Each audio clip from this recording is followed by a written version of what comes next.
Maya Carter walked calmly down the narrow airplane aisle.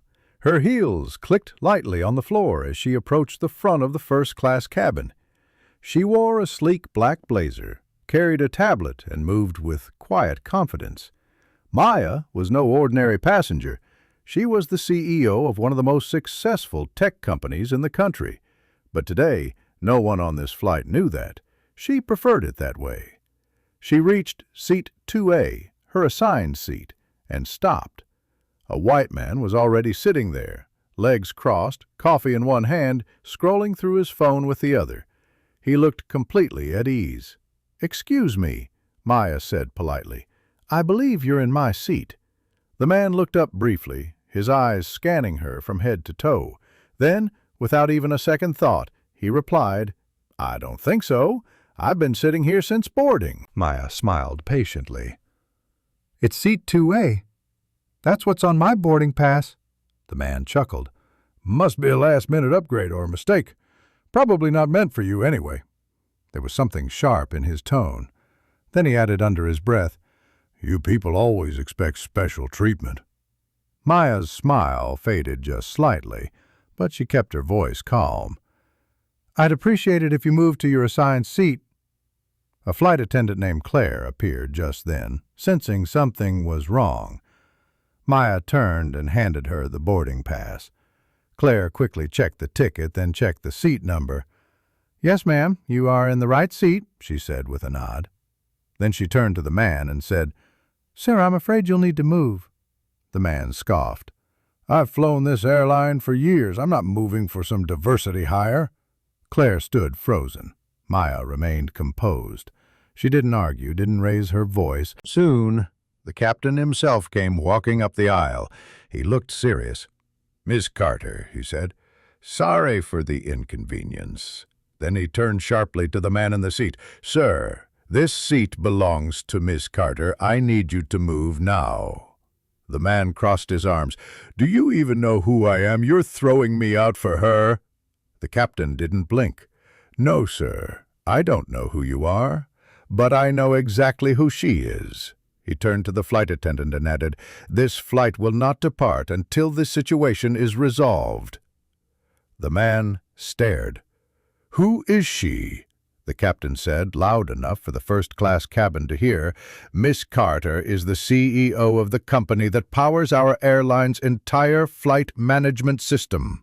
The man's face went pale. Around them, passengers stopped talking, phones lowered, eyes widened. Still, Maya said nothing.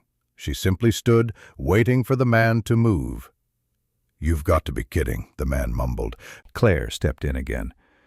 "Sir, I'm going to have to ask you to collect your things." Security was called. Within minutes, the man was escorted off the plane, still muttering under his breath, his face red with embarrassment. Maya took her seat, calmly opened her tablet, and began reviewing documents as if nothing had happened. Claire returned to her and quietly said, "Ma'am, I'm really sorry for that." Maya looked at her gently and said, "It's okay. Just make sure next time you speak up sooner." Claire nodded, her cheeks flushed. The rest of the flight was quiet. Passengers avoided eye contact with Maya, though some kept sneaking glances. A few whispered. A couple of phones seemed to be recording. By the time the plane landed in San Francisco, the video was viral. "Black CEO denied her seat. Flight grounded in response." Millions of views, news outlets buzzing. But Maya didn't post anything. She didn't tweet, didn't comment. She simply went to her office the next morning, poured herself coffee, and walked into her boardroom. Because for Maya Carter, this wasn't about attention. It was about respect. A reporter once asked Maya, "How did you stay so calm?" She smiled and answered, "Because true power doesn't have to shout. It waits, and when the time is right, it acts." But that moment on the plane was not the first time Maya had faced judgment. Years ago, fresh out of college with a tech degree and big dreams, she had walked into her first investor meeting. A room full of men in suits had laughed at her pitch. Not because it wasn't good, but because they couldn't see her as a CEO. "You don't look like a founder," one man had said.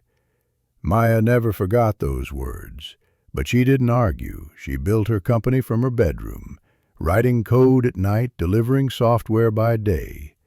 10 years later, her startup was now one of the most respected names in airline software. Hundreds of airlines used her systems for scheduling, safety, and routing. And the same men who had once laughed at her, they were now begging to invest. So that day on the plane, when the man had tried to steal her seat and her dignity, Maya didn't need to explain herself. Because people who truly hold power don't have to prove anything to people who don't understand it. And when she stood up in that cabin, with grace and silence, she taught everyone watching a lesson they would never forget. The airline issued a statement later. "We stand with Ms. Carter. Respect is not optional. It's company policy."